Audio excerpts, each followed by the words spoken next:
Compass Lending Group, and I am the Lone Ranger. Been a while since I've been able to do a blog. Been a busy summer, fall. It's been good. Been blessed this year. So I would like to get another one in the can, and today I'd like to talk about closing costs. It's a big question.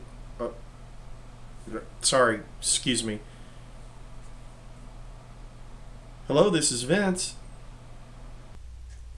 This is Tater, Marshall Dillon III from Podunk, Texas. Maybe you heard of me. My song Grandma Makes Whiskey with Her Feet was number 62 on the charts. No sir, Mr. Tater. I'm not too up on country western music. Well, that's a dang shame. Anyway, I'd like to buy a new ranch, and I need to know what it's going to cost me. How much are closing costs? Well, closing costs is really kind of misleading. It should actually be funds to close, because there's a difference between closing costs and the money you need to close. What in the tarnations are you babbling about? Well, funds to close include your down payment, fees associated with the loan, prepaids, and escrows. I get the down payment, boy, but what fees?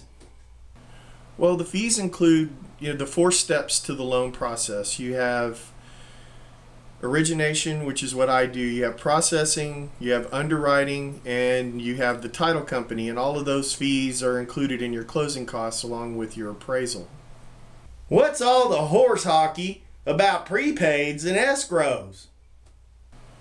Well, prepaids, there's 2 prepaids that are involved with a loan. The first prepaid is you have to pay for the first year of your homeowner's insurance up front. That way we are always a year ahead. When you finish your year of escrows and your payments, they pay for the following year. The second prepaid is your daily interest charge, and the daily interest charge is the investors are going to get their interest. So they're going to charge a interest per day depending on the day that you close. So you close on the 31st day of the month, you have 1 day of prepaid interest. You close on the first day of the month, you have 30 or 31 days of prepaid interest. Well, alrighty then. Will you take a check?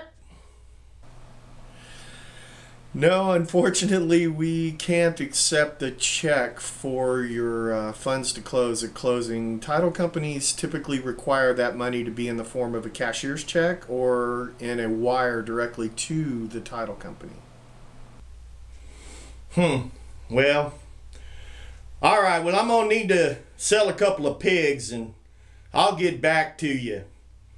Don't let the door hit you where the good Lord split you. Thank you, Mr. Tater. I appreciate the phone call. Well, that's typically the kind of phone call that I get, especially from a first-time home buyer that hasn't ever bought a home before, and they're not real sure about what fees are associated with closing costs. Again, closing costs is kind of a misnomer. You want to be sure and ask your loan officer about all the fees associated with buying a home. Well, there's another one in the can. Glad to see you guys, and if there's anything I can do, please feel free to give me a call or send me an email. Contact information below.